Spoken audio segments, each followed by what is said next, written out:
បងប្អូនដែលគាត់ចូលចិត្តញ៉ាំគ្រឿងសមុទ្រអាំងស្ងោរចំហុយអីញឹកញាប់តើឥឡូវយើង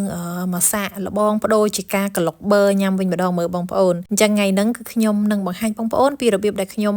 ក្លុកគ្រឿងសមុទ្រណាប៉ុន្តែគឺខ្ញុំក្លុកលើកនេះគឺអត់មានប្រើគ្រឿងច្រើនទេគឺក្លុកប៊ឺតែម្ដងហើយពេលដែលញ៉ាំទៅរសជាតិរៀងប្លែកជក់មាត់មែនតើហើយបើគ្រឿងទេសដែលយើងប្រើគឺអត់សូវមានអីច្រើនទេបងប្អូនថ្ងៃនេះហាមិនមែនមានតែគ្រឿងសមុទ្រមួយមុខទេបងប្អូនគឺខ្ញុំមានថែមពងទាមានថែមពោតហតដកប្រហិតអីខ្លះដែរអញ្ចឹងណាហើយជាដំបូងមុននឹងយើងទៅធ្វើអ្វីផ្សេងហ្នឹងគឺយើងដាក់ស្ងោរមីស្ប៉ាហ្គាទីឬក៏មីអ៊ីតាលីនេះសិនទៅបងប្អូនដោយសារតែមីនេះគឺថាស្ងោរយូរដែរតើដោយសារតែវារឹងអញ្ចឹងគឺយើងស្ងោរមកល្មមញ៉ាំហើយយើងយកទៅត្រាំទឹកត្រជាក់បែបហ្នឹងទៅដើម្បីកុំឲ្យវាស្អិតជាប់គ្នាបងប្អូនបន្ទាប់ពីហ្នឹងមកទៀតមុននឹងយើងកូរគ្រឿងសម្រាប់ក្លុកហ្នឹងគឺយើងមកស្រុះគ្រឿងសមុទ្ររបស់យើងសិនបងប្អូនស្រឡាញ់គ្រឿងសមុទ្រអីដាក់គ្រឿងសមុទ្រហ្នឹងទៅខ្ញុំគឺមានតែបកងនិងបកាទេថ្ងៃហ្នឹងខ្ញុំមានម្រេចអូសំទោសបងប្អូនខ្ញុំមានម្សៅស៊ុបបន្តិចហើយនិងអំបិលបន្តិចហើយយើងចាក់ទឹកចូលបន្តិចទៅតែប៉ុណ្ណឹងយើងគ្របគម្របមកនិយាយទៅការចំហុយបែបនេះគ្រឿងសមុទ្រហ្នឹងគឺយើងចំហុយតែដូចជាក្រោម5នាទីឬក៏ថាយូរបំផុត5នាទីនឹងឯងគឺមកល្មមឆ្ងាញ់តែម្ដងបន្ទាប់មកទៀតយើងមកស្ងោរ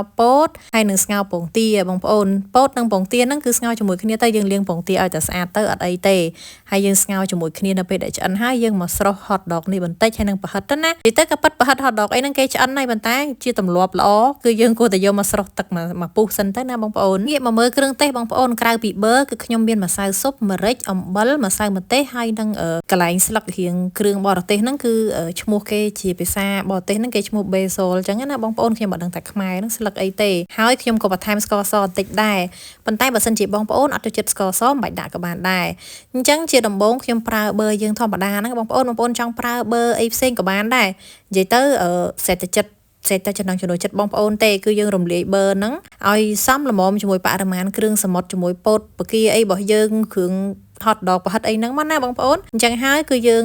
រំលាយប៊ឺហើយយើងដាក់ខ្ទឹមសឲ្យរៀងឡើងឈ្ងុយបន្តិចយើងដាក់ខ្ទឹមក្រហមសំទោសខ្ទឹមបារាំងចូលតែម្ដងអញ្ចឹងគឺមានខ្ទឹមសនិងខ្ទឹមបារាំងបងប្អូននៅក្នុងប៊ឺហ្នឹងបន្ទាប់មកគ្រឿងមួយចានមិញហ្នឹងនៅពេលដែលខ្ទឹមឡើងឈ្ងុយជាមួយប៊ឺហើយយើងចាក់ចូលមកឲ្យយើងកូរបែបនេះមកចូលគ្នាហើយយើងមិនបាច់ថែមអីទៀតទេ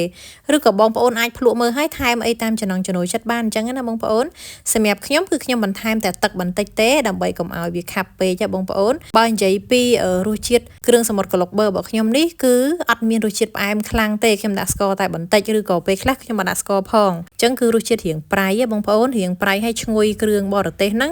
ហើយនឹងឈ្ងុយម្រេចឈ្ងុយប៊ឺហ្នឹងអូយឈ្ងុយខ្ទឹមបារាំងហ្នឹងគឺឈ្ងុយមែនតើបងប្អូនពេលដែលឆ្អិនហើយយើងអាចបិទភ្លើងបានហើយយើងចាក់គ្រឿងសមុទ្រចាក់ពោតហតដកពងទាមីអីរបស់យើងហ្នឹងចូលមកនិយាយទៅបងប្អូនអាច